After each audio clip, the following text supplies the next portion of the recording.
Yo,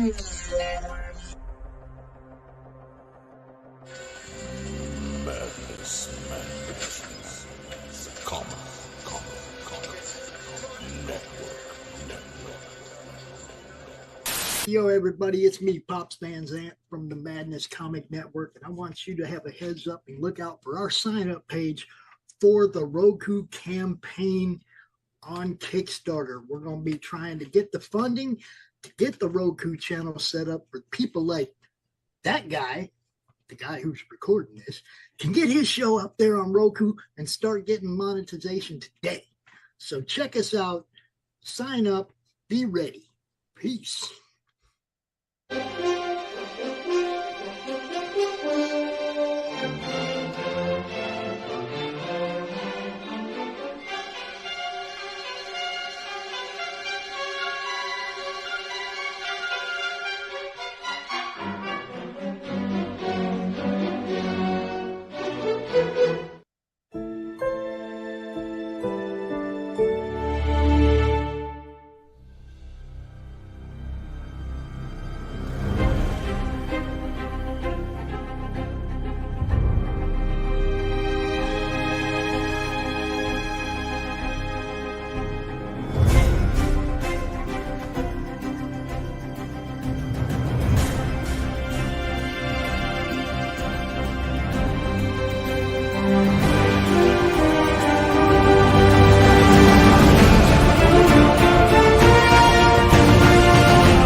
Good evening, everybody, and welcome back to the Creative Cranium. Got some great guests tonight, and I can't wait to start talking to them. I really appreciate you guys tuning in, and we cover a variety of different subjects. Tonight, we're going to talk about developing a series. Don't worry, I got all the smart people gathered together in one room. Please welcome my pal, Edward Davis. How you doing, Edward? Good. How are you doing tonight? Hey, I'm doing really good, man. Thanks for coming on the air. I'm excited to talk to you about Immortal Era. I appreciate you having me. Yeah, and you guys are funded already, right? We are. Yeah, we funded. I believe it was Wednesday that we hit that funding goal, and now just the fun part, unlocking all the fun stretch goals. Yeah, you got your work cut out for you, man. Oh yeah. All right, and next I got another great guest here. That's Aaron Humphreys. Please welcome to the show, Mr. Aaron Humphreys. Hey, how you doing, Aaron? How's it going? I'm doing good. So we're going to talk to you a little bit about developing a series tonight, and okay. I know both of you guys. There's possibly going to be a fourth too, but we'll start a while. And the question I wanted to ask you, I'll start with Edward. So I'm kind of in the same boat, right? Like I jumped into where I'm doing an ongoing series. Yeah. You know, it can be a huge pain to do that, and it's difficult to tie the material together. My first question for Ed is, why an ongoing series instead of one-shots?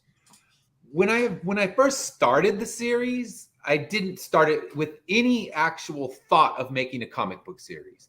I was writing it as what would have been a novel or a series of novels. So when I started it, it was already fully outlined and extensive notes that were going to lead to probably, I'd say, like 900 pages of actual text in a novel. And that would have to be split, I'm sure. So it was already big when I started it. And it wasn't until years after I actually began writing it that I developed it into a comic series. So by the time I even started developing it, it was already a huge endeavor. So the only way to do it was as an ongoing series. And my ultimate thought is to make it 4 6-issue story arcs that can tell the big story. I mean, and of course, whenever you have to turn novel into comic, you do have a lot of trimming you need to do. Right. Keeping those major beats that were all outlined in the novel, it would be a big series. And of course, as I write it, I kind of start thinking I can go here and there and write side stories and prequel stories and even sequel stories. But yeah, it was always big. So it started big and just keeps going that way. Gotcha. And do you mind if I ask, Ed, what year? So you started as a novel, right? Yes. But what year did you first start working on it? Like, how long are you talking here? 1998. So it goes all the way back. That's why if you read the story, there's kind of that Y2K hysteria, because everything that happens in this series, the immortality that becomes the curse in this world, it all starts when the new millennium comes in. So as I was writing it, I was listening to the news and all the, the sky's going to fall, everything's going to be miserable. And I just thought, what if they're right, but it's actually worse? So that was kind of the nugget that started, because it would have been the end of 1998. My earliest notes, I think, were around December 1998. That's really interesting. I remember that time. As a matter of fact, a buddy of mine had a party. It was a Y2K party. And he pranked everybody so that right at midnight, he went downstairs and flipped all the breakers, all the power went off and the music turned off. And of course, everybody, oh my God, Y2K. They were right. Oh no. So, hey, I want to say real quick, please welcome to the show, Paul Thayer, Project Analysis. Good to see you, buddy. What's up? Good to see you too. Excited to be on. Sorry about with the link there. I sent it over to your personal account. Oh, I was looking at the wrong one. It's all good. I have two also. And by the way, Ed does too. He had a little. I have two accounts because one of mine got hacked and turned into Lily Collins. So I made a backup account just so I had something to use. So I have two. It creates great confusion. I have one for the comic book and then one for my personal. So okay, we have each other on both. So yeah, and I'm real. Y2 camping. I remember that you were supposed to get away from civilization and hide. So what we're doing tonight, we're talking about the benefits and pros and cons, really, of an ongoing series. I'm going to jump over to Aaron. So Aaron, same for you, right? They're ongoing stories and stuff. Noct is, yes. Godlings was not. Oh, Godlings is not. Okay. No, Godlings was only 12 issues, and that's done. But when you say only 12 issues, though, that's a very comprehensive body of work. It is. Yeah, and what I mean that as a compliment. Like most people. Oh, thank you. Yeah, and I'm going to speak directly. Most people, they say, and we're going to go around the room on this question too. They say, hey, you never really get established till you hit the 5th issue of your series, right? Right. Because that's generally about where the trade comes in. It's generally where publishers start to notice. Like the first 2 or 3, you're still kind of finding your footing. The 4th one, the story starts to dial in and gel, hopefully. And by the 5th one, publishers go, okay, this guy's got some. So first, let me ask you about Godlings. Why 12 issues? It's just kind of how I wrote this series back in high school. I graduated high school in 94. So I probably wrote this in 92, 91. And it was much different. And now, hold on a second. So are they 24 pages each? They're 24 pages each. So it's 300 pages total for the book. So I was going to say, that's a whopper, man. Yeah. So, and then I actually did the entire book in the early 2000s, and it didn't work for some odd reason. People couldn't see the art. I wasn't good enough, so I redid it again. So I redid the entire book, and now it's much more what I like it. It was it started out as 5 issues, and then I asked a question. If you read the story by issue 5, I slaughter most of the main cast. And so my question is, how does that character live with that? And so that was the rest of the series.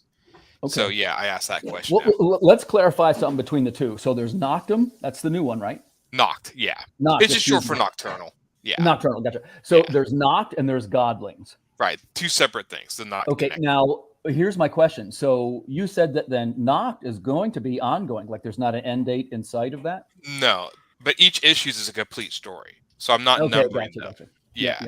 So let me ask you this question, because that's a little bit different kind of writing, right? So when you're writing for Noct, do you start writing a story not even knowing if it will be a Noct story yet, or you start writing a Noct story? I start writing a Noct story. I just basically I've always liked stories that had like straight men. I was like a big fan of Judge Dredd and Conan. Conan and Judge Dredd never really evolved. It's just throwing weird crap at them and seeing how they react. Gotcha. So that's kind of like stories I think are fun, and so that's what Noct is. So I'm always just thinking, what kind of goofy stuff can I do to this guy? And it's very much more pulp style stories, which I really like. I tend to prefer shorter stories on longer stories ever in reading, so I want to take my hand at that. So yeah, this is is that what you mean by pulp stories, like shorter? Yeah, like stuff found in the old like Weird Science magazine stuff. Yeah, like sure, that. sure. Yeah. By the way, you're preaching to the choir. I'm a huge fan of Weird Science. Yeah, you probably guessed that a little bit. But let's move over to Paul. So Paul, same thing for you. It's Project Analysis, right? Am I pronouncing it right? Yeah, so we have Project Analysis, this baby right here, boom. Nice. And then we also have Omega 2090, but it's all revolved with the same characters. So That's what I was going to ask you. Yours is a self-contained universe, right? Yeah, self-contained universe, self-contained characters, no multiverse, no do-overs, no gods. So Mortal Kombat-like stakes. And yeah, I like that a lot. I think that's a good angle. And let me ask you this. So you have one trade already or two? So we have one trade that we did just for San Diego Comic-Con, Terrificon. And then we have a couple of those left. And then we're doing the miniseries, is going to be 4-issue miniseries. We have 2 of those issues out, and both these books were 28 pages each. Okay, gotcha. So they're a little bit with that. It's the prequel. So basically, episode 0 was our first book we made. You get a lot of story right away of what's going on. I actually took that part and said, hey, let's go in episode 0 with another character's perspective. That's one of the main characters, like later on. So just giving you different angles, just stretching out a little longer. So just.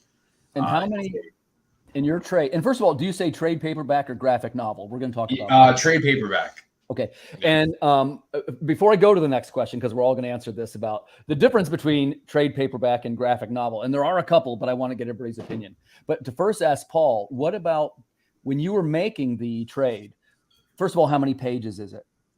It's 120 pages. It's 4 issues. So that's 4 issues. Gotcha. And is that the episode 0 one, or is that other material? Yeah, episode 0 is 20 pages. We have episode 1, which is 40 pages. And then we have 2 and 3, which are 24 each. And then we put some covers and the extra covers that we use for variants and stuff inside the book as well. And that's just our first run at the volume book. We're going to do an exclusive Kickstarter for that in September. That's interesting that you say that, because I'm doing this in September also for my first time. It's going to be my first trade. But let's talk about you guys. So let me ask you this, just because I'm interested in this. So I love when people do issue 0 and episode 0. I think that's awesome. Can you tell me your choice of why you chose that? Like, did number 1 come out and then 2 and then you went back? No, so 0 came first, but I wrote like episodes, original script 1 to 6, and it had a great story, had a great base, but there was no like real counterpart to them, to this team. So I was like, all right, let me make this badass supervillain. And I made a badass supervillain. But I was like, instead of dropping you into the world, I gave you this character and dropped you with him into the world, and how he just destroys a lot of it. Nice. It's sort of like it's like a prequel, sort of. Yeah. It was the same type of premise. And then, after that, there's a good 2-year time jump to where they are now. Yeah. And I'm very interested in that. And I'll just make the quick comment, like for my books, I'm sure I'm doing it exactly opposite the way people probably should, because mine technically go backwards. Like you start with, if you read number 1 and like to go forward in the story, it actually is 4, 3, 2, 1, if you want to read it in the correct order. But in the trade, what we're debating is to put the stories in chronological order. So, I don't know. I'm feeling it out, because some people like the order the way it was released in the comics, which is the first 4 issues. But then it's also a little bit like we could do like a framing, like 2276, 2281, 22, and of course it ends on 2288. So let's circle back to this trade paperback versus graphic novel, because there's many definitions. I'll share mine first, and then you guys feel free to agree or disagree, right? So some people say that, well, it's a trade paperback if it was originally released in episodic format, issues, floppies, and it's really only a graphic novel if it tells one encompassing story. Say, for example, I'm going to pick something from the past, like I'm a Swamp Thing fan. Yeah. Some of the greatest writing ever. It's by Alan Moore. You read those older books, and it's very much in the style of a graphic novel because it's so deep. But it's also a complete story in each issue. So it kind of makes it a trade paperback. So I want to hear from you guys what you think. So Ed, in your mind, what is the main difference between a trade and a graphic novel? I don't know. I feel like a trade to me is more collecting, like let's say you're collecting old issues of Spider-Man, and each issue isn't really interconnected with the others. There's small things that connect, especially the early ones. As it progresses, the connection gets deeper. But I think a graphic novel is something, like you said, it's telling a larger story that is one full story. So I think of my things more as a graphic novel, even Right. though they were released as floppies. Right. See, that makes it kind of comic tough, stuff. right? So now, when you released yours was 6 issue in the trade. Did you 6 say? issues for the first trade? Yeah. When you released it, did you call it the trade or the graphic novel? I think I did call it the trade, just because people had been buying the floppies all along. Sure. But I think of it more like if you would call Sandman a trade paperback. Right. Generally now people look at that, maybe when the first time they collected it, it would have been called a trade. But now anyone who goes and buys it thinks of it more as a graphic novel, even though when Sandman was coming out, I was buying each individual issue. I had that old DC subscription that you could get even. So they were coming in my mailbox issue by issue by issue. So is it fair to say you were a Vertigo guy? You were a Vertigo fan? Yeah, I had several. I think I had Why the Last Man. I had Creature. I had Sandman. Animal Man. Did you read Animal? I had all of those with subscriptions that came right into the mailbox, because every one of my local comic shops seemed to go out of business. So I'm like, I'm just gonna, fill out that little back form and get my subscription going. Okay. So let's jump over to Aaron. Same question, right? So when you bill your for Godlings, it's 12 issues. Right. Yeah. Do you bill it as the graphic novel or the trade paperback, and why? I bill it as a guy. It's actually, if you the book was actually set up to be a graphic novel. It's actually chapter break pages. This pages are tell us a little bit more what you mean by that. Like, what do you mean set up to be? Be specific. It's set up. In other words, if you read the individual issues, I just broke it apart into 12 issues, but I wrote it to be one book. So there's actually, in other words, there's 12 issues of the comic broken up, but in the book there's 8 chapters. So it's a chapter book. It was made to be a novel, but in order to disseminate it into the world piece by piece, I broke it into little 24 issues to start spreading it around, because for some odd reason it's hard to sell a book. But I do think, I mean, of course, if you're talking a graphic novel, the word novel, even in literary book form, means something different. I mean, there's trade paperbacks and there's novels and the books, and even in the book world, novels are made to be an all-encompassing story, and trade paperbacks usually are either collections or stories or part of a series of stories. Right. Like the first book of Lord of the Rings, I think, would be like a trade paperback of the Fellowship of the Ring. It was not a novel in and of itself, because all 3 books comprise a novel. I buy that. I see what you're getting at. Yeah. So that's how I kind of. And one of the questions I sometimes ask, and I'm going to ask Paul this too, but so like, let me think of the right way to ask this. If you took Godlings, and it's 12 volumes, and you grabbed issue 3, which was released separately, right, and you sat down and read issue 3, would it make sense? Was there a story in it, or you have to have the rest for you have to have the context? Rest. That's why I kind of you have to have the, because I don't do I didn't do like a lot of them would do, like, what happened in issue 1, issue right. See, I don't do a whole lot of that either. Right. And I'll save that question for the next round. But there's also a part that I remember when I got my first X-Men comic, they did that, and it made me just want to find out what happened. So sometimes confusing them, but also intriguing them, helps get the other issues sold. So they say that, and by the way, there's all kinds of different ways to make comics, right? So I don't profess like I have all the answers, and one of the things that I often do is I try to invite smarter people than myself to come and answer my questions, and it's how I learn. But one of the things that I learned is that framing is very important. I buy a lot of indie comics out in the field, and it's a very common thing to, number one, it starts right out and it's dialogue. You don't know who anybody's name is or anything. Like, I always want to know the year of the place, and that's something I notice all you guys do. I call it framing. Right. But like, especially if you're releasing it in an episodic format, you need 2 things, which is framing, and you need the characters to use each other's names. Right. Because as writers, we often say, well, I know their names, but it might be a person picking up number 3 for the first time and not knowing what's going on. Saying the name or whatever.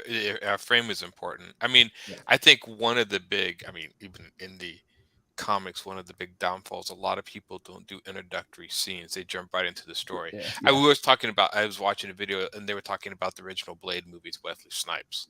And that original scene where he goes into the club, the underground club, and kills them all. That's everything you needed to know about Blade. Once that scene was done, it's like, okay, now I know everything I didn't know. Let's go with the story.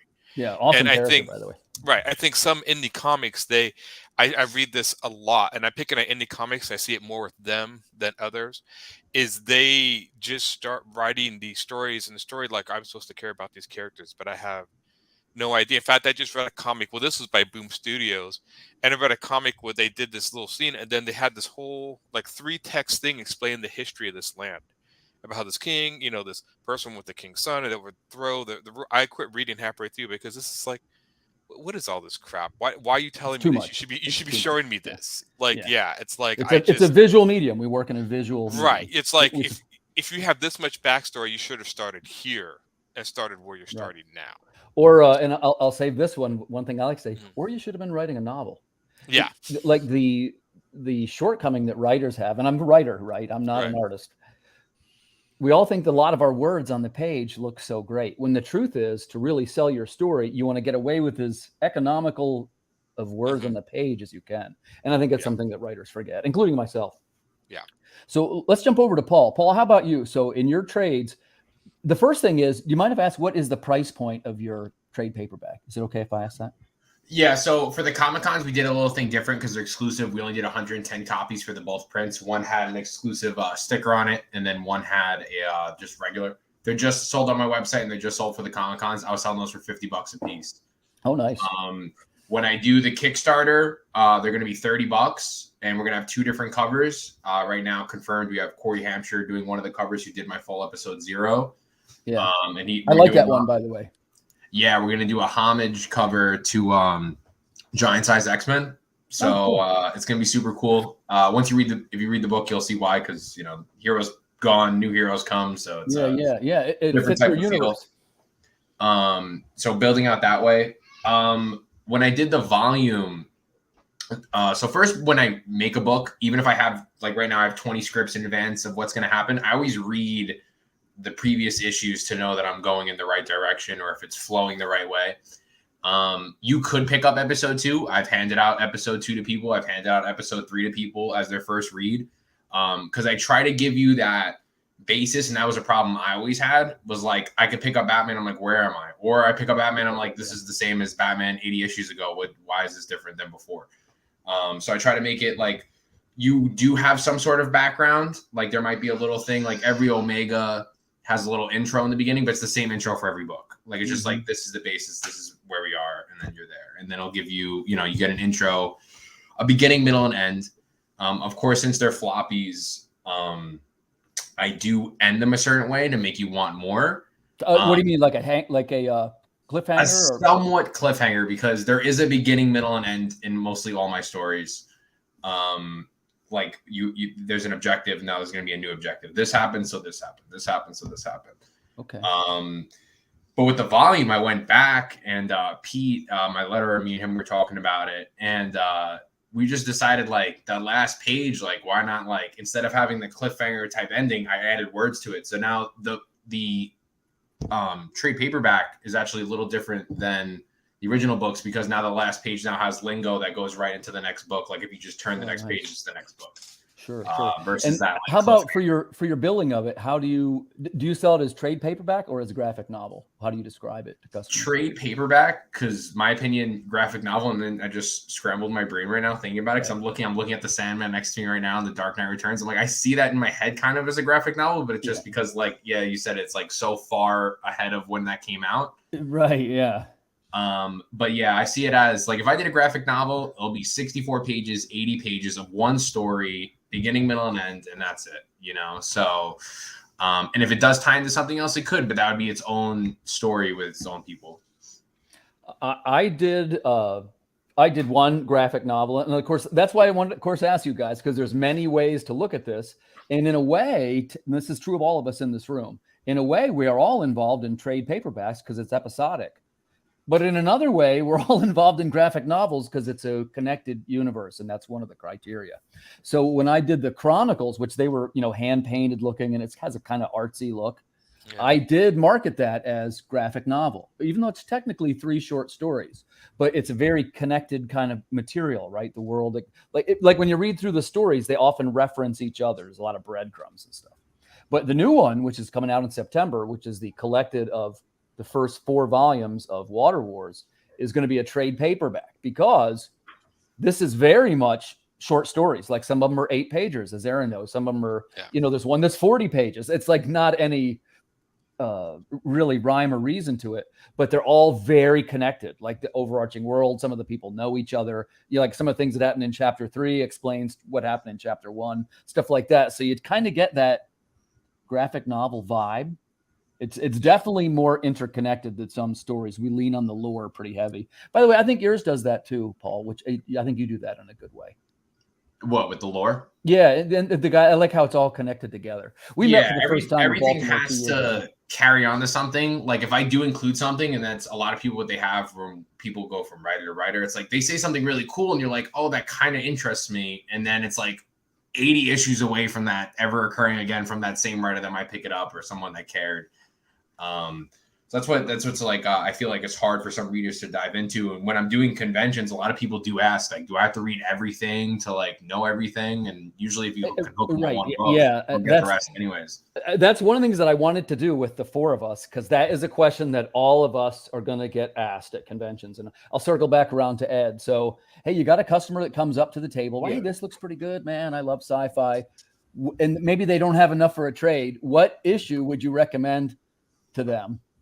How would you try and, I hate to use the word upsell, but it is something that we do at conventions. How would you upsell them to buy the trade? I always try to do, I tell them issue 1 is your best spot, kind of like anything. But I think the way that I wrote issues 1 and 2, you could read either one and be immersed in the story enough to know what's going on. Issue 1 kind of introduces the world and the main characters. Issue 2 gives us the reasoning for why everybody stopped dying. So I've talked to people and they say issue 2 really could have been your issue 1, but they kind of stand alone. I could have flip-flopped them and made 2-1 and 1-2, and it would work. It wasn't until 3 that I kind of started making them more like you have to continue reading it to understand it better. Yeah. So 1 and 2 could be read alone. So I tell them, if you want to know the exact why people became immortal, this is going to be the issue you want to start with. If you want to meet our characters in our world and get to know everything what became of a world with 200 years of immortality, issue 1 is your one to jump into. So generally, those are the 2 that sell the most. In fact, right now I'm going through my box because I have some cons coming up, and I'm sold out of issues 1 and 2. Because those are the ones that I tell people, here's your good jumping off points. Either one, you can be great. And I tell them, if you're wanting to just jump into the story as it's moving at full steam ahead, go ahead and do issue 7, because 1 through 6 was a story arc, which means 7 is a new jumping on point. So I have 3 potential jumping on points. And then I tell them, but if you get the trade, you're going to get everything. You're going to get this ongoing story and kind of our first unlocked mysteries by reading all of these together. And you get people, they collect in different ways. There's those people that don't buy floppies. No matter what, they're going to wait for the trade. Even if it's an indie trade and it's going to take 4 years to come, they will happily wait those 4 years. Right. So the people that come to the table, they seem to be single-minded. They look down at my floppies. That's what they know they want. They're going to buy 1 or 2, or they don't even glance at the floppies. They want to get the soft cover or the hard cover. Cool. And how about, so you got a brief pitch line now, and you would say to them, hey, if you like X, X, and X, you'll like Immortal Era. What's your X, X, and X that you say?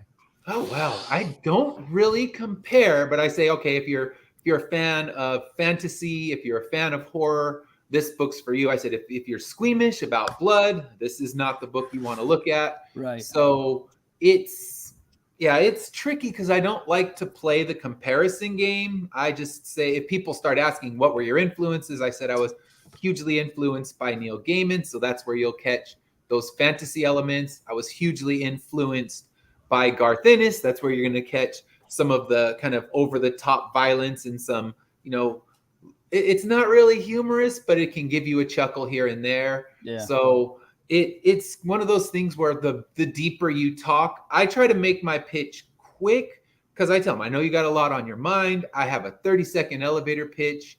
And then, feel free to ask questions and you got a little bit of a reverse Logan's Run. Are you familiar with Logan's Run? Yeah. Yeah. It's a little bit like reverse Logan's Run. Yeah. Where it's like, that's a stretch. That's a stretch. And by the way, I say that with love. I love stuff. Yeah. Like that. It's hard because I say, all right, it's not zombies. So it's not, not Walking Dead, but I said, right.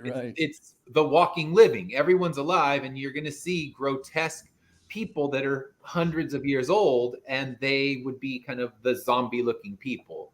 Yeah. Hey, Laurie, I'll quick cover it for you because we had sort of a murky answer, but I think the four of us agreed, which is that generally speaking, the trade paperback is the collected of the floppy issues that often can stand on the alone with their own stories. But the line, what makes it a graphic novel, and this is why it was difficult, is it storyline that is one continuous storyline in a connected world. So just about all of us in this room have toes in both. Yeah, I think that's a fair assessment. So let's see, where do we leave off? Aaron. Okay, so same question for you, right? The first thing is, I don't think I asked you, you have your 300 pager. Mm-hmm. Can I ask you what the price point is on that whopper? $40. Oh, that's not bad, actually. No. It's not. I tried to get it down. That was seemed to be the general price point for that amount of book. Like the 300. Do you got one nearby? How thick is that sucker? Or tell us. I mean, 300 pages. That's easily more than double size of what a standard trade is. Yeah. This is the one trade I use. Wow, brother, that's a whopper. Okay, yeah, that's beautiful. I love stuff like that, so I'll have to get one of those. So it's the whole thing, and I don't plan the story. When you read it, it ends, and it is meant to end. So people come to your booth, and you're kind of showing them the ropes, right? First of all, is there a single issue that you would show them to get them turned on to the series? And why would you choose that one? And the second thing, what is your X, X, and X? Like, if you like X, X, and X, you will like Knocked or Godlings. It's funny. I've been Knocked. I stole the first time at a little small convention. And the fact that it's a standalone story, people tend to, they can buy it. Oh, okay, that's fine. $5. Godlings, usually they'll pick like the first few issues or try it out, but I've been getting people interested in the graphic novel because once they like it, they can just, if you buy all the issues, it's $60. You buy the graphic novel, it's $40. Right. And that's just the way it breaks down. And since do you sell not to get off the track, but do you sell a digital version of the 300 pager? You don't do digital, do you? No. I don't. Gutsy call. Yeah, I did post it on Webtoons a long time ago, but Webtoons it's more anime based. Even though I have an anime kind of style, it's just really hard. No, I just rather it's made to be a book. So there's a whole when you read it, it's made to look like an old tomb you would find in like an ancient library. Oh yeah, that looks awesome. So that's a really cool idea. Yeah, because even the pages are like, if you look at the inside pages, they look old. They're like gorgeous. Meant to be old, and that's why. Laurie knows what I'm saying. I like to complain about the digital and stuff too, but I'm a book collector. I'm a collector. I like the feel of a floppy. Yeah. My number one segment and fastest growing segment is digital backers. So I have to be I have to be aware of it. I'm not saying I love it. I probably don't like it any more than you do, but over 100 digital backers, you got to at least go, okay, there's something to it. Yeah, so I get a lot through the digital, and it's not my preferred medium, but they've talked to me, and people will even say, look, I'd love to buy your physical book, but I live in a small apartment. Yeah. I don't have room, and my entire comic collection is this one hard drive. So that's what they say. Like, I can move around with that. I can go anywhere. I have a 600-foot studio apartment. So I give it to them. I also bring it to shows. This was another podcast that I had suggested, why not have a digital copy you can sell at your show? So I created a little QR code on a card and said, okay, that's genius. Show special, $10 for my entire collection on digital. And they sell really well. And I just figure, my thought is always, what can I do to get eyes to my table? And how can I make those eyes walk away with something in hand? Yeah. So it's offering things like digital, even though it's not my preferred, it's somebody else's preferred. So put it out. Right. We got to at least be aware of it. Quick question. If Laurie's still listening, I want to ask her too. Laurie, in your opinion, is Path of the Pale Rider, would you consider it trade paperback or graphic novel. So we'll wait for her answer. In the meanwhile, let's jump over to Paul. So Paul, same thing for you, right? I know, man, you're always hustling at the conventions. The first thing is, do you have like a go-to issue that you pitch to a new customer? Like, is it 0, 1, 2? And why did you choose that one? And then the second thing is, in your trade, what would you say to, hey, if you like X, X, and X, you'll like Project Analysis. What do you say is your X, X, and X? So XX and X would be, I would say, like, it's Avengers meets Mortal Kombat meets Watchmen. That's like a good way to put it. That sounds great, man. That's a good lineup. I personally don't really get asked that too much. I have my pitch down to 20 seconds. I can say it and I can move on. Let's hear your pitch, man. Come on. I love pitches. Let's hear it. So in the year 2090, a speedster named Crimson Pain rises up and eliminates all the heroes in existence. So the government makes a super enhanced team called Project Analysis to fight off the rising rebellion. It's super action-packed. There's no multiverse, no do-overs, no extra lives. I'm the writer and publisher, and any book you get, I sign. Nice. By the way, terrific pitch. These other fellas probably know this because I'm always going off about it in the groups. A pitch is not the same as a synopsis or a description of the book. You know, because I work on sometimes people to help pitch their books. And it's like, look, man, when they say elevator pitch, that means between the 2 floors. You've got to be able to get the concept across. This elevator's not going to the 109th floor. Yeah, you got to do it the way Paul just did. Bravo, buddy. That's a good pitch. I actually gave my elevator pitch in an elevator before. I was at San Diego Comic-Con. I was wearing one of my Immortal Era shirts. He goes, "What's Immortal Era?" And we literally had 2 floors, and I was able to give him my full pitch in those 2 floors. So I'm like, all right, I know my elevator pitch works because I've done it in a literal 2 floor rising in a quick elevator. So yeah, I do mine quick 30 seconds because it's also, people are at cons and I tell them, I know you're busy. I am not going to waste your time. If you give me 30 seconds, you'll know if this is the book for you. As I tell them, though, I also show them pages of the book, and I know where to stop, know where to go. Just so like it like catches your eye on a couple of things that people usually don't see. If I give them a starter, it's usually Omega 2090 or episode 0, but I sell my Omega 2090 for $10. Sometimes I'll throw a book in on top of it. And I had a really good return from them. If they did get a single issue, they got the trade or all the singles with it after. But I definitely think the trades sell the most after me doing it at San Diego and Terrificon. It's just like, it's just different. I bought your book at San Diego, so it worked. Wait, what? I said I bought your book at San Diego, so it worked.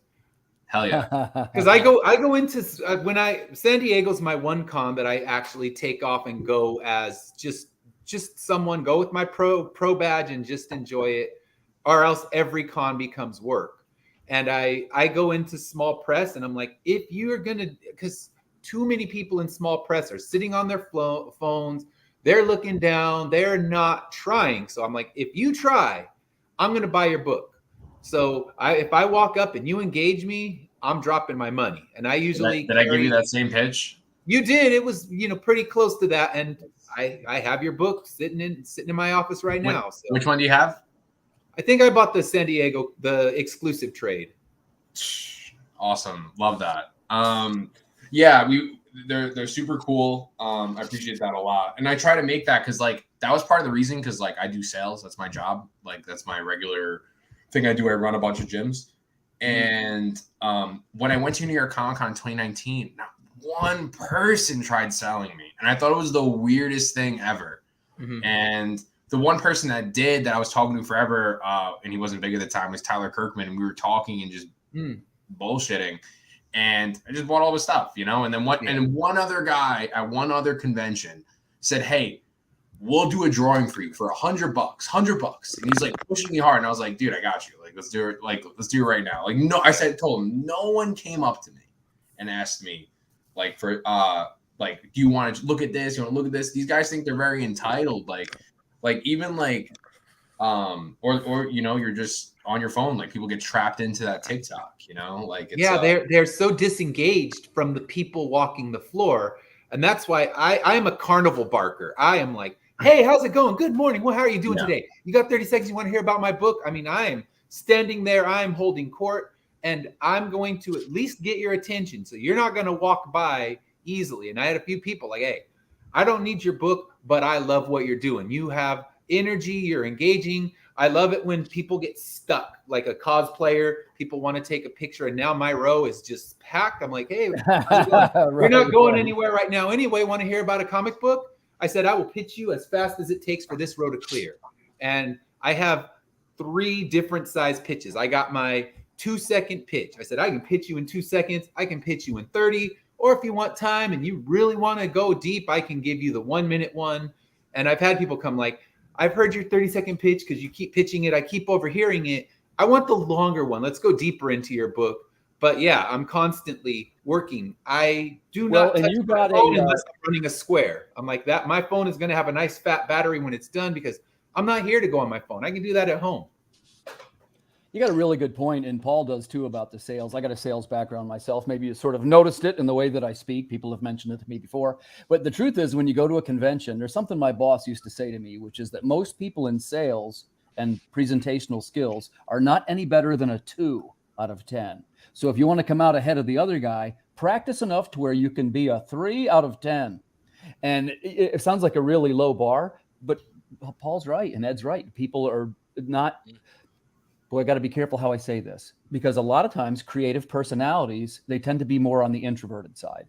And to succeed at conventions, you've got to develop that extroverted side. It's almost a must. And I was just at Hershey, and of course, I'm not going to mention any names, but I had a neighbor who is definitely a very artistic fella, had a terrific looking book. But I mean, he was on his phone the whole time. He didn't look up when customers came by. And of course, I'm a talker, right? And I'm a little bit of a carnival barker myself. And he gets me at the end of, I think, the second day, and he's like, oh man, this is a slog. I can't believe it's this slow. And I mean, I sold out of books 2 days in a row. That never happens to me. But I think it was actually helping me that he wasn't doing anything. So by the time they got to me, they were ready to hear something. He's giving you the sales. Yeah, that gets me upset too. Like, and I try not to like even say that, like with like everyone around me will be like, oh, so bad, dude. And I'm be like, dude, I'm coming back next year. Like I'm yeah. And I get that too. And I do see people that pick up on my attitude. So by day 2, they're no longer sitting. They're standing up and they're pitching their book. And I'll have friends that'll hang out with me and they're like, I've noticed that guy was not trying at all. And you're just taking all the sales. So now he's off his ass and he's actually trying because he realizes it wasn't working. The sitting and being complacent, because I will take all your sales if you're going to play that game. But you also you even got to count it as like, I thought there was like 10 people of all San Diego that went up to me and was like, give me that.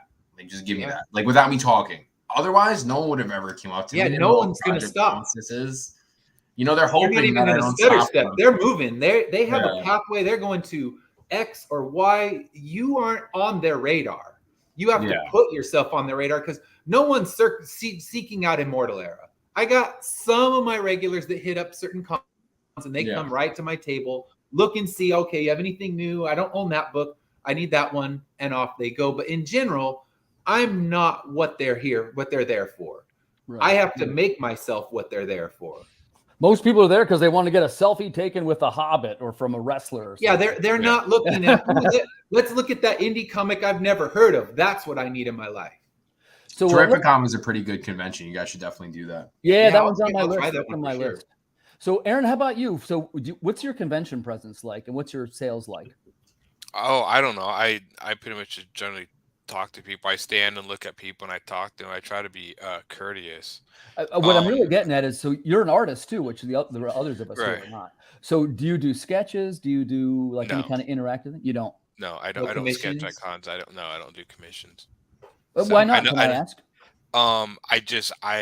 To me, doing commissions is just wasting time drawing. Like, in other words, if I'm sitting down at a con drawing a commission, and I'm focusing on that, that's how many hours I'm not talking to people selling the books on my table. Oh, okay. I buy that. All so right. It's like basically it's a variation of being on your phone. Yeah, I guess walk by and see you drawing. You got if there's somebody else there selling with me, fine. But if it's just be myself, no, I don't. Because I mean, even though I may make money doing that, my goal there is to disseminate or sell the stuff I've made. I don't want to draw your Captain America, whatever. I just don't. And I get very bored drawing superheroes. I tried drawing Spider-Man years ago and I just got bored and pushed it away. So I don't like drawing other people's stuff unless it's invigorating. I mean, I do a lot of that as a job anyways. And so I'm just there to sell my stuff and really focus on my stuff. So I haven't done commissions in years. And I think so I think there's almost kind of, I think doing commissions can sometimes bite an artist in the ass, especially if you have your own creative work, because you spend so much time selling your skills as an artist and not selling the property you made to sell there in the first place. I'm there to sell you a property I made, a story I made. I'm not there to sell you my artistic skills. Yeah. So in other words, it's almost kind of like, to me, when people ask me for a commission, it's like, hey, little trained monkey, if I pay you money, will you draw a picture for me? It's like, no. Right. No. Yeah, and I think because you have a book that makes sense. Because I know a lot of the people that do commissions, all they're selling is posters. Prints. They have prints of superheroes that they've drawn in their style. So of course they're going to do commissions because they don't need to pitch anything. No, they don't need art's to. going to sell itself. So why not sit there and be drawing? Because I know when I was in Phoenix, the artist next to me, he made, I think, $5,000 in commissions, and he had to shut down the commissions because so many people wanted it. But he wasn't trying to sell a book. He had a beautiful display of artwork, and he gave me some tips because what Laurie just said when she came in, he said, you got to hand your book to people. He goes, you're just showing the covers and you're talking about it. He goes, give them your book, show them the art. He goes, you're not showing the art enough. And this was probably my 20th con, and you can always learn something. Because I thought, I'm fine. They're gonna want to hear about the story. He goes, but you're not just selling a story. You're not selling a book. This isn't a novel. Show them your artwork. So, I mean, you learn something new. So like Laurie said earlier, I hand them one of my table copies. Usually it's issue 1 or the trade. And I'm telling the pitch. I'm like, yeah, take a look. Look at the artwork. Flip through this thing. And then you're giving your 30-second pitch as they're flipping through the book. And yeah, it changed my dynamics. Let's we went a little bit off the topic, but I like it. So let's take a second and shine a light on this, and I want to hear from each of you. So we talk about that moment when, because we touched on sales. So can I ask you guys a couple of questions about how you do it? So let's jump over to Paul. So you got people walking by your booth, right? Yeah. And you got your pitch down to a science. It's a great pitch. The book looks terrific. How do you reel them in? Do you have like a gift? Is there a mailing list? What's step 1 for Paul? A million highs. A million highs. I did this too. I do this sometimes. I'll just be like, hey, mini print. And I'll be like, oh. And I hand it to them and be like, hey, you want to look at these cool books too? Because I put like the artwork that's in the books like in it. Been doing that because when you do the Kickstarters, and I'm pretty sure we all do Kickstarters, that, when you order stuff, it's like, oh, do you want to pay $50 for 1,000, or you want to pay $100 for $30? I get 1,000 of these mini prints or like all this stuff. So it's just extra stuff to give out and hand out. But I just try interacting with as many people as possible. Just what's on the mini print? It's artwork on the front, and did I see a back too? Nah, yeah, I'm definitely gonna work on the back because that was my flaw. That people go, I'm like, oh shit, dude, this should be my Instagram on there. I noticed that last when my wife said it to me, and I was like, yeah, I definitely need that. But I really just try to like showcase the book. Like usually, the energy, could control the person. As long as they give me like a half a look, I usually could wheel them in. It just matter about like, it's just being, nice about it. A lot of people are on their merry way of things, and you can't get offended for people not caring because that's not what they're there for. And then you just keep pushing forward. And I definitely been seeing a pretty good result from that process, Yeah. And I don't think I stopped for you, so it worked on me. Yeah. Yeah. I can be the witness to say you're doing it right, because I go in and I will literally, I have about $200 that I bring to small press, and I will spend it on anyone who's getting off their ass and actually engaging you. If they let me walk by, that's on them, because I have money in my wallet, and honestly, I don't even discriminate. If you stop and you do the work, I will buy your book. Even if the pitch is like, that is not really my thing. No, my thing is I'm going to go up and down the rows, and I'm going to buy any book for the person who's actually stopping with a quick hello. It's more, if you're looking down at your phone, you just lost easy money. Right. I'm exactly the same way. Hey, welcome, Victor. It's good to see you, buddy. So let's take a second and answer his question. Is it hard to do both, to sell prints and a book? Focus on one or the other. Ed, you can take this question first. The only prints I have are from Immortal Era, and they generally don't move at all. They don't sell because unless it's one of my regulars and now they want to get a poster, like, I'm building my man cave. I really need a cool Immortal Era poster. I've been reading you since issue 1.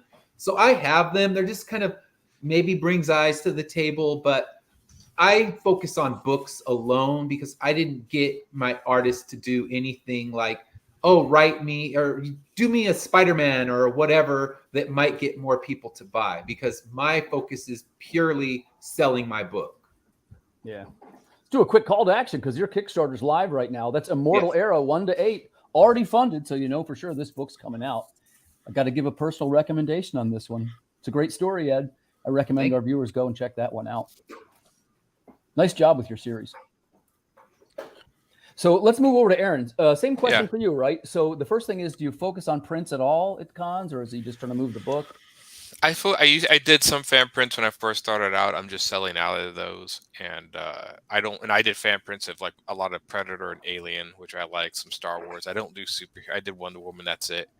But I just is there Wolverine? I don't know. I can't remember. But then I just started doing more fine arts prints of my own stuff. And so I started selling prints of Knock, but I just focus on my book because my book has more staying power. A print doesn't really do much per se. I mean, unless it's a well-known character, people don't really care. I used to give prints away with my books. I'd print prints and then give it away with Goblins and people like that. Buy 4 books, get a print, something like that. So, and they're 11 by 17. So yeah, that's my. I think that's the at the store. That's on my website, but that's in my store too. I sell all my stuff in my online store. Gotcha. Yeah. And the store looks great. Hey, I got to make a quick comment again about Knock. Aaron, I love your colors and I love the character design. I think you got a great product there. So let's jump back over to Paul. Paul, same question for you. Do you sell prints? I don't remember. No, I usually hand them out. I did 11 by 17s, my first ever con, but then just give up on that. I usually hand them out. Like I got these. Oh, I nice. give these out usually. Oh, yeah. That's sharp. Like a virgin print of like some of my stuff. I'll give you a full size. Go ahead, budde. Yeah. So, solid. That is cool. We have 2 of them. And it was the same thing. It was like, it's always like figuring out that next step, right? And then my wife was like, why is your logo not on there? I was like, it's a print. It looks awesome. But, people don't know, right. Who it is.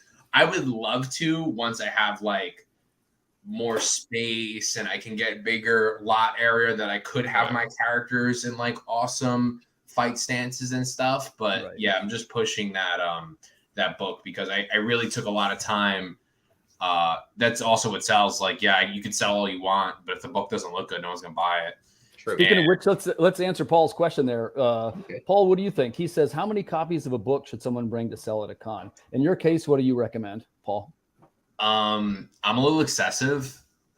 So like when I go to something local, I'll pack up my car in, as much as I could possibly bring, just because it's in my car. I can go to my car, I can get my car. I live in New Jersey. I go to California. I mostly ship everything over. But I usually know what I have. Like the volume books I didn't have, I had to bring that in luggage. So I brought over 100 trade paperbacks, and had the intent to sell every single one, but if you don't want to bring things back, you really gotta map it out with your audience. Like if like we're saying, if we're just locked in, like, and you're doing that and I don't take breaks, like I just keep going. Like I anticipate selling everything out that I bring. Like my first ever real sellout was WonderCon. I brought the perfect amount. I think roughly like 350 books we might have sold. That's great, man. That's great. Yeah, it was really cool. And it was cool because I saw the demographic that I got from San Diego Comic-Con. They actually were going to WonderCon, but it was just a more stretched out space. And it's definitely just like moving it. So. It depends too, and if it's 3 days or 2 days, right? I would say to Paul in the chat. First, thanks for tuning in, Paul, in the chat. I would generally say that for most indies, around 200 is probably plenty. Here's why I'm saying: you do the math.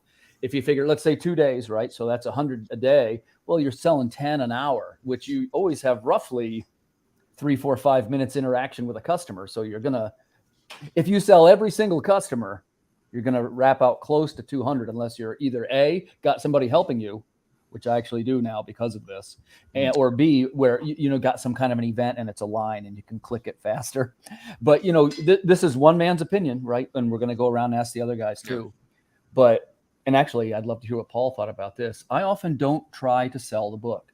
What we try and do is build a relationship, right? Hey, let me tell you about what we're doing and what are you doing? Are you enjoying the con? And people tend to drift toward relationships, right? And toward genuine interactions. So I'm a proponent, like I said, I'm in sales too, but I'm all about the elements of discovery. We talked about that on a couple of shows where I just put things out and try to get them to notice it. Like I don't really try to sell them too hard, and actually have a lot of success with that. Let's jump over to Ed. Ed, how many books would you take to a convention roughly?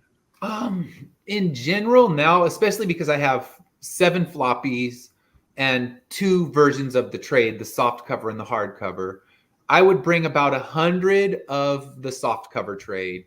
I would bring about 25 of the hard cover. And then for the floppies, I bring about 75 issue 1s, and then smaller amounts, maybe like 10 to 15 of 2 through 7. Right. You're saying you got a disproportionate number of number 1s, right? Yeah. Number 1, I mean, I can't print them fast enough. They're constantly going out of print. I think I'm about to do my 5th printing of number 1. So number 1 is always going. So that's the one I bring the most of. And then the rest, I bring smaller numbers. I also have all my different variants. And of those, I bring 1 or 2 of each, because generally those aren't flying away, besides my few regulars that want to be getting every single variant that I ever make. And they come to the table and literally they're like, have it, needed, get me that one. Right. Hey, do you keep, and again, I went slightly off topic, but I do want to ask you guys this. Do you keep any kind of like a graphic so collectors can tell which ones they have and don't have?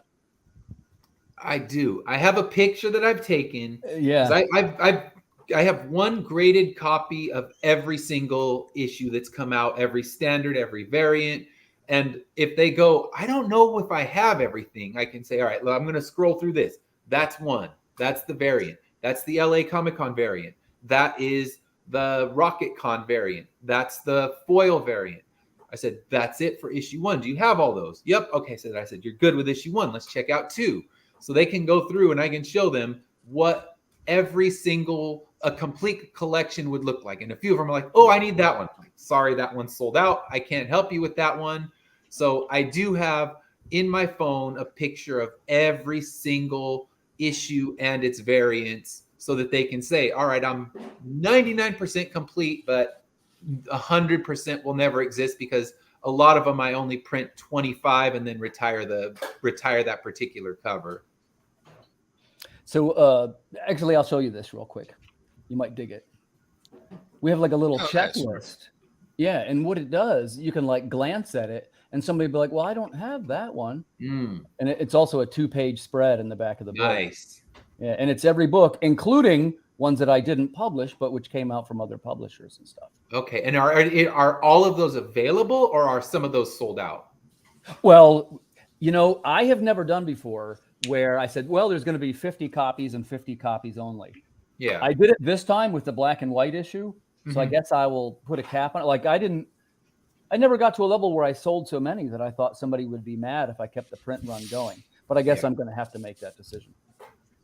For now, though, I keep them going. If somebody wants one, I go print. Okay, so you keep them ongoing. When I first started back with issue 1, I started I call it the short print. It's a baseball card term, but I've collected everything growing up. So I just thought, okay, it kind of works for comics too. It's 25 and then it's gone. So I kind of cater to that market. And I have a few people that were also card collectors, like, oh, short print, that's the one I need, because I want the one that is limited. So those ones I hand number 1. Yeah, I was going to say you can even have the printer now. Now they do. Yeah, Wellspring actually is offering that. So I think I might do that next time, because people love those limited. Yeah, this next batch I'm going to have them number it so they know. Okay, when it's gone, it's gone. The only problem with that is I have one of my guys is a big time collector, and he only wants the 1 of 25, and he wants it graded, and he wants it to be a 9.8, or he has no interest. So if I have Wellspring number it and the 1 comes back not so great, I don't have his sale. So I might stick with the hand numbering, because I have to dig through and find the most pristine and make sure that one's the number 1. Well, hold on. Save that one about the grading. We'll do that the next round of questions. Let's jump over to Aaron. Aaron, so how about you? Did I ask you the number of copies for a convention? No, I don't think so. Okay, it's your turn for that one. How many copies do you take to a convention? And take 2 days or 3 days? My graphic novel, maybe 6, 10, 25 for each issue, 20 for each issue. It's funny. I don't go, this is, I think kind of an end of, when I got into comics, I didn't get into comics to like become famous or so. I just liked sharing my stories and art. So in fact, I would hate it if Hollywood touched any of my stuff. They'd ruin it. So I've never been a big focus on sales. Like, to me, I print 25 copies of each of my books. And then, if I have another print of the 25, but I've never really been overly concerned about building sales and maximizing sales. I just like to go to conventions, sell my stuff, and talk with other artists and meet people and enjoy the show. I get much more out of that than having a few. I mean, there's other ways for me to earn money than a Comic-Con. And sometimes I think a little bit of sometimes independent creators sometimes get so caught up in the sale, especially with the Kickstarters. I think they forget to have fun. Oh, right. Yeah. And that this is supposed to be a fun endeavor. And because I come, like, when I meet a lot of independent creators, especially on here, I know they want to talk about their books, but I seem to listen to people talk way more how to sell books. And I'm like, even to me, I'm like listening to Ed and Paul. I would love to hear about your books. I have no idea what books you're selling. You're telling me everything around selling your books because that's what the show's about. But it's like, I can go get that information online. And so I think, again, this is something I even asked on another show I did a while back. Even when we do shows for independent creators, because I love independent creators, I rarely hear them talk about their books or their stories or their ideas. And they don't really hype up the books. We get online and we talk about how we sell things, the process of this, how do we make art? How do we sell things? How do we do it? But I'm like, well, yeah, but this is a comic book show and we rarely talk about actual comic book. You got a good point. Yeah. So yeah. I'm like, I sometimes, like, I understand it, but I'm like, I'd rather just hear about all your guys' cool stories and ideas. And even when I listen to a lot of other shows, because I'm like, they'll go like, at the end, go out and buy our independent comic books. And I'm like, yeah, but the audience you're trying to sell to buy your comic on the show isn't tuning into a show about the craft of making comics. Yeah, right. I'm tuning in because this is what I'm into. Yeah, but but no one is tuning in is going to watch this show and be like, they're going to be like, this is about comic books. And they're listening like, well, this is, I don't hear anything. Listen, you got a great point, and it's one of the reasons why, there's actually 2 shows. Like, we do this show, which is it's for creators by creators, and we do the top 11 show, which is just like we just go through. Oh, I didn't know that. Yeah, because I keep trying to find those shows and stuff. Yeah, I think you'd like that one, by the way. Yeah, because there's something about, like, I like the nerd out too, but because I'm always like, because like I said in the other, like I think you were on the other show, creators don't really buy each other's books. Right. Well, we try to a certain extent. I think creators do back other people's books fairly well. And I think the difference is, like, this show is more about craft and things like that. And I think the one-on-one interviews tend to be the ones where people will ask me, all right, tell me about your story. What are its origins? How did you come up with the idea?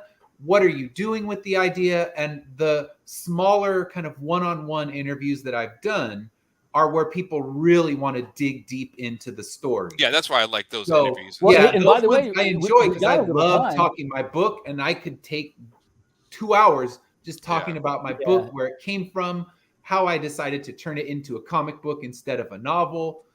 But there's also the craft ones, and I enjoy both in different ways, but I understand what you're saying. It's like, let's hear about the book and Yeah, I mean, And I wouldn't. And I'm still trying to hunt those shows hit your down. brains out if need be.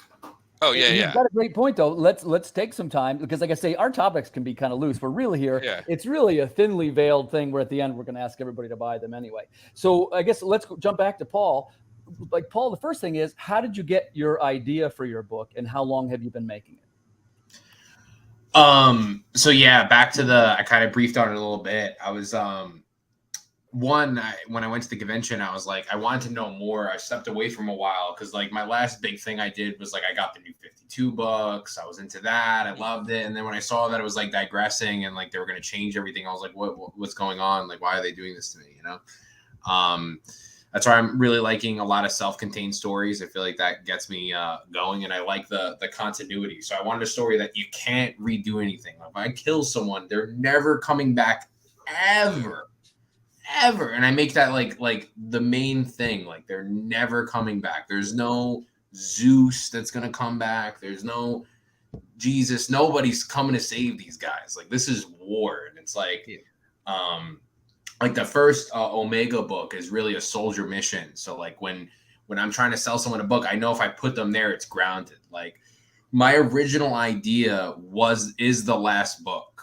So the last book of what Project Analysis was what my original idea for what Project Analysis was. But when you're, in my perspective, like trying to grasp a reader, if I drop you off in a world where there's so much going on and there's so many different rules and who's what, where, and why, like I'm just trying to build something and then knock it all down into the world that I have. So I actually am working backwards, and that's also why the prequel came, meaning like in a sense of like I know where we need to end, and then like how do we get there? And it just keeps getting longer and longer and longer, all depending on, you know, who's tuning in, who's getting things, you know, and like just building it off. Because if I would have did the original plan, which was 6 issues, by the end of the 6 issues, maybe like, you know, the audience could have just begun, you know, you want to make sure it's like I'm telling that constant story. I literally read this stuff over and over and over again and make sure it like makes sense and like people can easily get in and read it. I just wanted something different. Like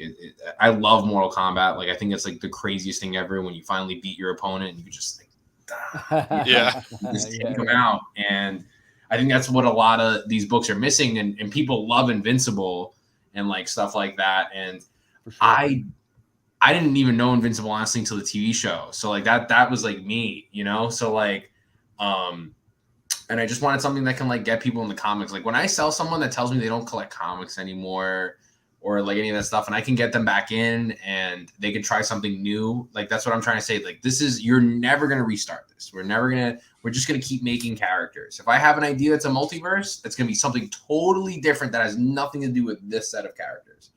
So. And what is the interesting? And what's the long game then for Project Analysis? Like how many issues do you see it being before you go, okay, that's a wrap? So I could end it at episode 16, but I've written up to episode 21 now. And some of these are like bigger issues. It's all depending on what it is. You have to feel your audience. Episode 1 was all my books originally too were 44 pages. And that actually just clicked in my head too. And that's why I did an episode 0. I was like, okay, I got to dish out this much money to make this book because I can't draw. And I was like, all right, let me just start off with 20 pages. Let me see if I can just make 20-page book and try to get it out there. And then I noticed after doing episode 1, it doesn't matter if it's 40 pages or 20 pages. The story just has to be good and it just needs to right, exactly. Anyway, you know, so now they're all going to be 24 pages, 20 pages max. Just enough to like still, you know, like I'm in a comic store, you know, and I understand $10 books, you know, is a lot. But, you know, I bought this book, Berserker. It was $10, you know. Right. Oh, yeah. That's the Keanu Reeves one. Yeah, and it was a new book. And, you know, I bought it. It's a little bigger, you know. It's not 20 pages, you know. So, like, the artwork looks really good. And that's really where it comes down to. How many... Just out of curiosity, how many do you guys buy books just off looks? Like you don't even know what it is. Oh, that just looks cool, and you throw your money down. That's what I usually do. I try to like look in conventions a lot of times and like try to see like what's like really I would love to read. Like I want stuff that's new. And you know, the new thing I was reading too was Sean Murphy. I met him. He was super cool. He's doing Batman the White Knight. I'll show you this too. This is good stuff. Put a little sketch in there. It was cool. Oh, cool. Nice. And you know, like super cool guy. And I was like, let me try this Batman story. And I'm so checked out of Batman. Like I was so over Batman. Like I love him, but I just can't redo Batman over and over and over. He did it. Movies, the shows, like, too much. He did a really good book called Punk Rock Jesus. That's one of his first books. I've heard of that. If you get a chance, it's really good. Sorry, I didn't mean to interrupt. I was saying. So I do a lot of reading too. Like I never read the Sandman 2. Like I heard of heard of it. I was like, let me buy this, because if people are reading it and people 30 years later, 20 years later are still talking about these books, like I need to consume that and see why are people liking this stuff. And that's even now I'm buying the old stuff I liked when I was a kid to see, like, that's really the root of why I make comics, is because I love those comics as a kid. Like, how could I replicate that? So like that's why I got the Dark Knight Returns again. I'm reading that, you know. Great choice. Trying to figure it out, like what can make it the best possible, or what you don't like now reading it like so many years later, like, wait, why does this work? Like there's clearly reasons behind it. Yeah. I take it you're a Watchmen fan too, from what you said earlier. Yeah. This one's on the shelf. It's not the cool one, but you know. Yeah, the classic cover. Yeah. So I've been doing a lot of that. I've been trying to read different stuff, and that's what's good about conventions too. Like my last day, I usually don't do a lot of sales. I have my wife usually run the table, and she's great at it. And I just meet people, you know, interact with people, talk to people, who's what, who's where, you know. You never know who's gonna be the next hugest draw ever, you know. You know, when you and I met in Baltimore, I started to say this before. I went down that whole row, and you were the only one that came out and pitched me. Yeah. That's how we met. And we were talking, and then we both had the same thing in our mind. I was like, dude, cool guy. You know, he said the same thing, cool guy. We both grab each other's books. We meet each other halfway to give each other our books. You know? Because you know, when somebody does that, and look, I'll be honest with you. Like now, I've met so many creators. Like one of the things that I try and do is to try and help other creators, right? And this is one of the things I came up with to try and do that, because I do try to back other people's Kickstarters. But what happened to me is I got to so many that it was becoming a real expense and was putting a dent in my own bookmaking. I mean, I'm at something like 140 projects or something like that. Like, it's a lot. And even my wife made a comment to me. She's like, what's up with all these books that are 340 for me? Yeah, that's a lot, man.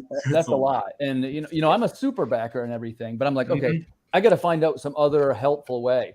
So one of the things that I do at conventions, and that's how I ran into Paul, like I try and do a little bit of promo work for each person in the terms of take a picture of them with their book, put it on social media, hopefully get a little bit of engagement out of it. And I stumble across Paul, right? And he gives me this excellent pitch and totally on his hustle. And I said, hey, hold on, man. I'm on the supply side of comics. I'll swap with you, you know, but I'm at a level where I had already spent, you know, something like $200 that day on books. And of course I didn't know him at the time, but I was pleasantly surprised. His book's pretty good.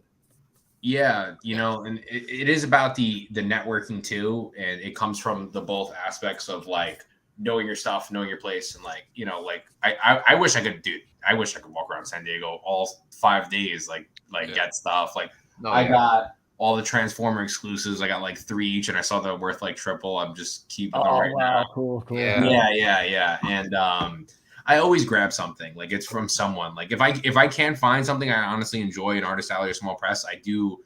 And those guys are like, you know, they were doing the same thing we were doing. Like these guys that like are doing, you know, like Tom King, like Mr. Miracle and all this stuff, you know, they were doing the same thing. And I was talking to him for a bit, and he said the same thing. He's like, oh, what are you offering? Like, what are you doing to loop people in? And like, everyone does the same thing. And then, you know, I know a lot of people too, like stay away from that, but those people, you know, were also in the same spot as us. So I try to support them too when they have their own table, they're selling their graphic novels. And it opens my eye too, because like, I honestly never, I read some of Tom King's stuff, but after talking to him, I got a lot of his stuff, and he got my stuff too. Like it was like just from like networking and connecting, like, oh, I can actually like get behind that guy. Like he's actually super cool and nice, you know? And I would say I'll go one level further, because, you know, it's like Aaron said, we talk so much about sales that you begin to think, well, maybe it's the all encompassing factor. But for me, the con's really about the networking. Like that's how I meet the people. And as you have guessed, I'm just trying to learn things from other people, because I don't know all the answers. And I find that most people don't really know all the answers. We're still trying to cobble together a strategy of how we're going to make this work, you know? I did get work from cons too, you know, so it's just from people like just establishing and seeing your stuff. Like I'm doing my first New York in October, you know, so that's going to be pretty cool. Do you guys do that one? I've never done it. It's one that I'd love to do, but the travel expense is just the expenses, man. It's a little crazy, right? Like I have what I try to do is the ones I do pretty big, but you know, if it's not something, well, and I'll just say this, what I'm working on hard now is to try and get invited to places as a guest. And I've got the first couple under my belt, and then I'm going to be in Harrisburg here next week, which reminds me, I wonder if I can do the show Friday night. I better figure that out. But yeah, so that was my first one. And then I'm going to start trying to get invited as a guest to Baltimore. And the reason why I say this is because I've noticed that con organizers now have wised up to the fact that they can sell tables. Like it's really hard to get into New York and San Diego and even in some cases Chicago. And I want to say almost impossible because there are so many people that are, in my opinion, making an inferior product that they just, you know, they'll let anybody into the con, and they've sort of lowered the barriers to entry for all these things. And it used to be this probably sounds like an old man yelling at the sky, right? But it used to be a little bit more about the networking. And if you're a reasonably respected creator, you could sort of drift your way in. And now it's all about selling a table.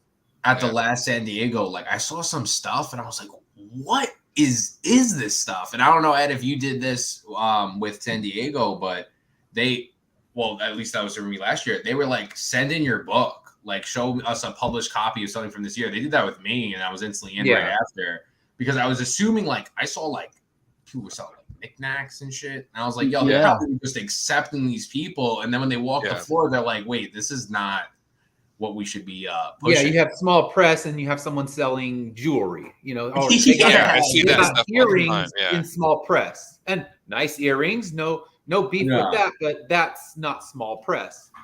If you throw it in Artist Alley, that's a different story because that is art. They've created it, so there's a place for them. But yeah, when you're walking through small press, you think that's not quite what should be represented here. But they're like, that's what was open, so I took it. Yeah, right. I think the year I was in Baltimore, and by the way, because I always do the double now in Baltimore, just so it looks more impressive, right? It's all about optics. But I think the girl behind me was selling. They were like costumes for pets. Yeah, I see more up here. They become I'm into pets and everything, but that really is not what people go to cons for. I don't think. Yeah, they're half craft, half art conventions. A lot of the conventions I go to. In fact, this is sometimes why I even have a hard time paying money. I live outside Portland, Oregon. Okay. And Rose City Comic Con's a big one, but I think last time somebody told me it was $75 to get in the one day. I'm like, that's great and all, but I'm going to see like half of that's going to be comics and the other half's going to be anime prints and knickknacks, and it's like I'm not paying that much to get in there. I don't care about celebrities. I used to table at Rose City. I walk around and look at famous celebrities. They're just people to me. I mean, just because you're in front of a camera, that doesn't impress me at all.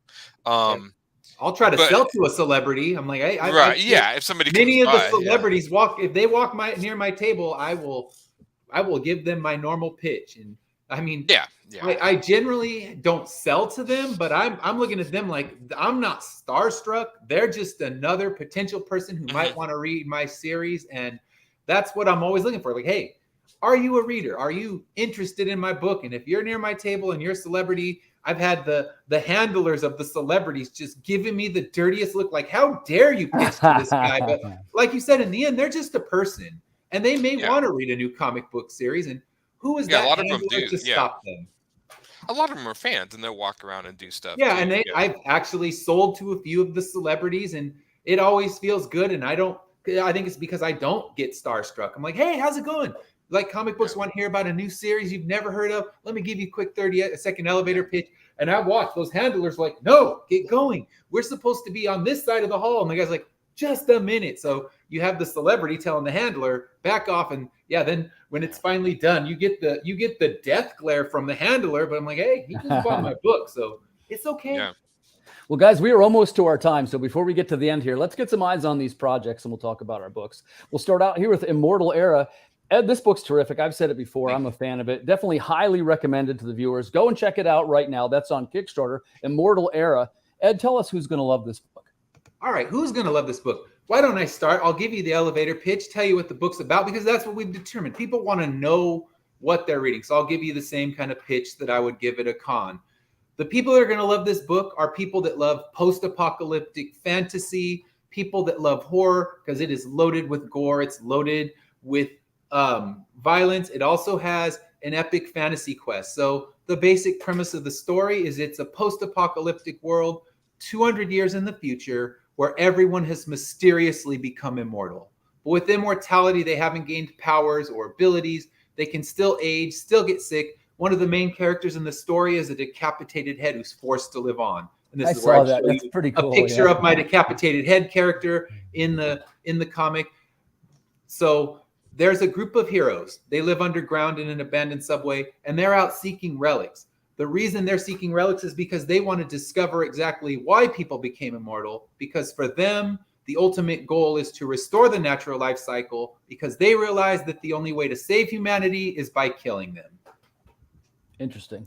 I think it's a terrific series. I sure wish you every success with it, man. Thank you.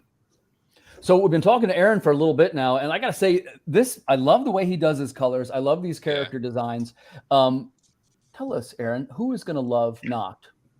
Noct he's anybody who likes Halloween or likes Barbarian. I'm a big Conan fan, so he's just a barbarian in a Halloween themed world. Each issue is a short story. Like Robert E. Howard would write short stories of Conan out of order. Same concept with Noct. That's why I don't number them, and that's why I don't do alternate covers, because that way, if you see a cover and you don't have it, you don't have the story. The story connects with the cover. So there's a reason why I'm not doing alternate covers. But yeah, middle school, high school, young people. It's kind of an all ages book, and I'm almost done with my second story.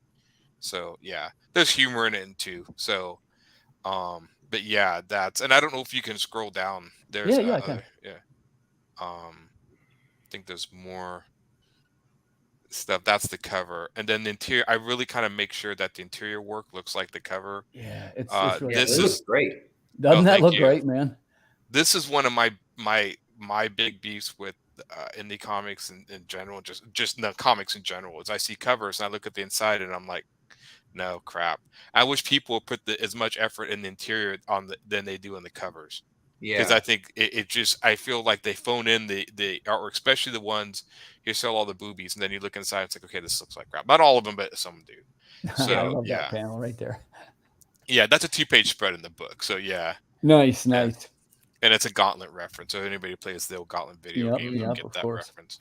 Well, I sure wish you every success with that, man. No, that's a terrific project. And Aaron, I always love talking to you. So thanks for coming on. Oh yeah. And you can get it on my store too. I saw all my stuff from my store. I don't do Kickstarter, so once I print them, they're in my store to buy. Are you ever going to come to Kickstarter, or you would? I may. I don't know. I like just making my stuff and putting it on my store. For right now, I think that's just what I want to do. That's something that I've kind of been doing is, I Kickstarter them once and it comes out with all the chrome logos and the fancy stuff. Right. But then I drop back to print it on the cheaper paper, lesser cover stock, and I sell them through my website. And it's more like a comic than a book, I usually don't back a lot of Kickstarters. I would generally, if she does a Kickstarter, I will look for your store and I want to buy it from your store. I don't know why. I've just never been a big fan of Kickstarters. I would rather go to somebody's store, shop around and buy what I want and get it like direct. I mean, that's why I always think it's funny.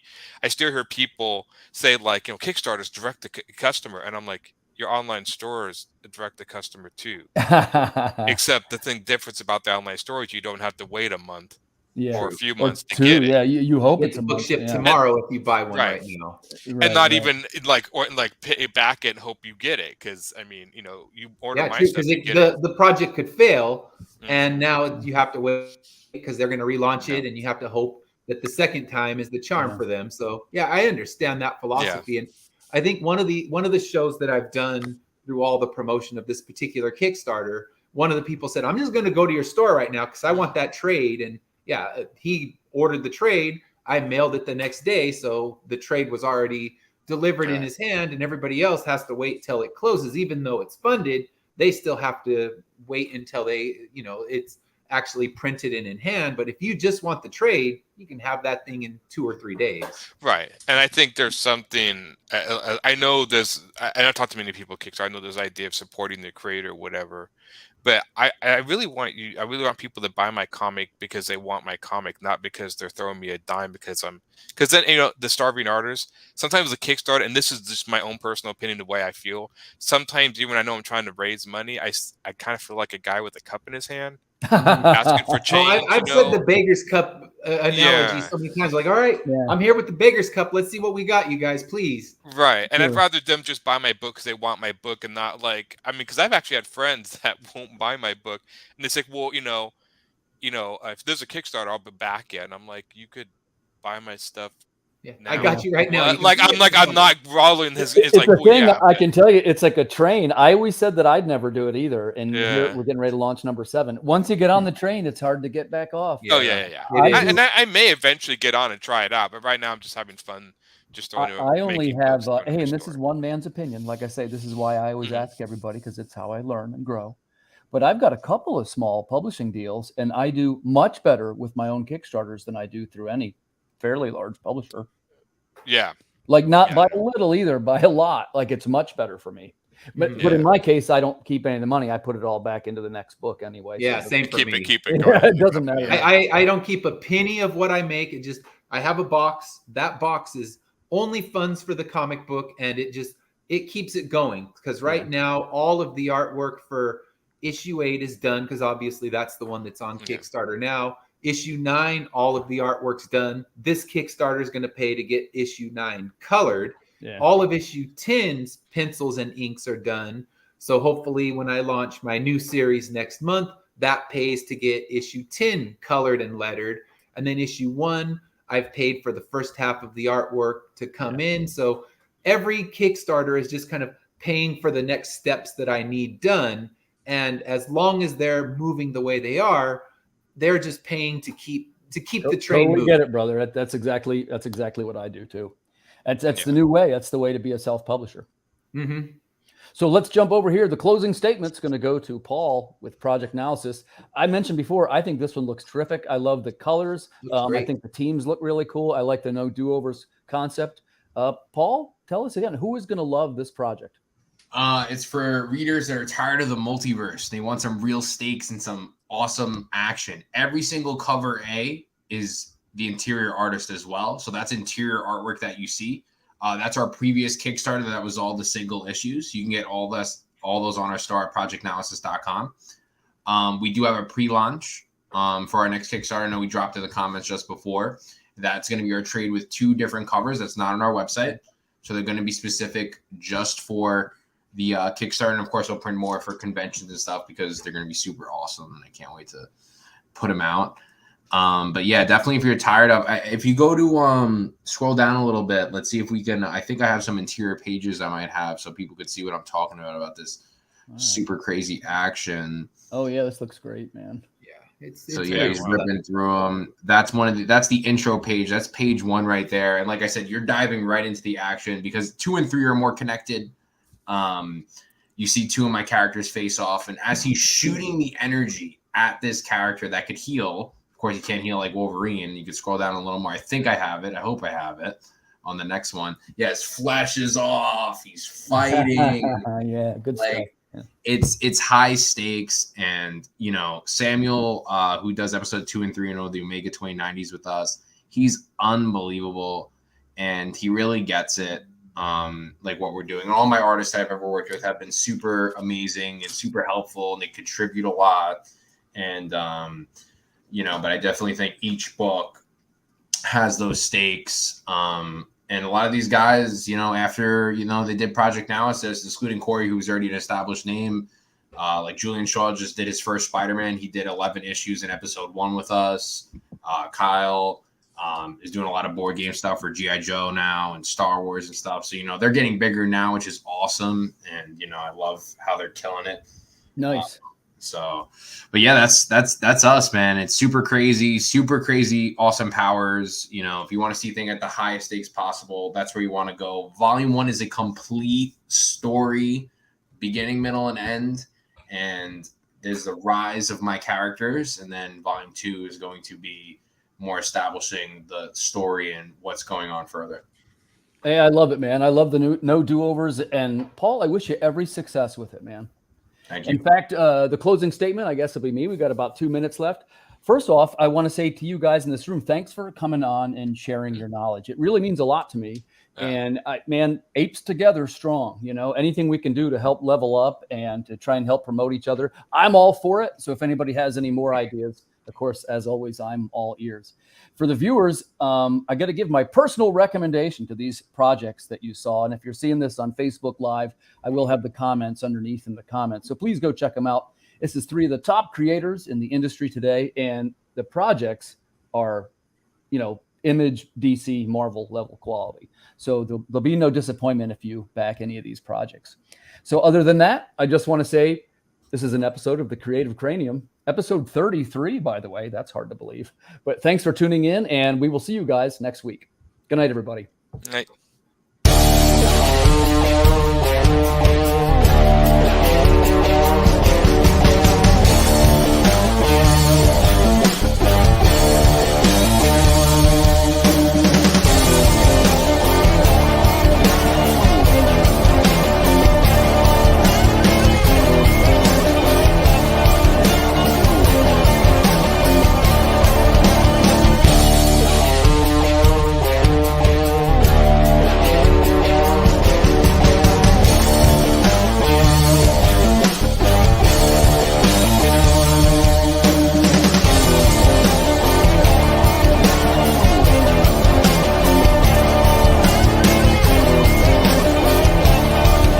Entertainment Group presents the Madness Comic Network with original programming and additional comic-related content. The Civil War was America's bloodiest conflict. Over 500,000 died to preserve national unity. When the war ended, Confederates like Harley Brogdon headed west, shooting game for the Army and gambling. When a card game turns deadly, Harley shoots in self-defense, killing the card sharp who threw down first. Wilfred Knorr, the card sharp's wealthy father, will stop at nothing to see Harley hang. Harley flees to Cobb's Gap, an old silver mining town at the foot of the Rockies. A remarkably peaceful town, especially after dark. But the sheriff harbors a dark secret, and no one dares go into the mines anymore. Cobb's Gap is full of secrets. People speak in hushed tones of something in the mines. Something worse than their cursed sheriff. Something even the Indians fear from the deepest pits of hell. Every secret will be exposed. Bronze Star. Order your copy at bronzestarcomic.com.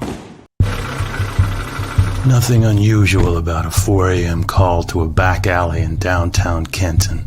A young woman lying pristine and unmarked on the cold, hard ground.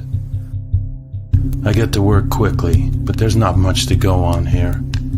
No marks of any kind, no signs of struggle, just a dead Vic in the middle of an alley. And then there's that. Dead body in a dumpster that looks like a grizzly bear has crawled its way out of his stomach.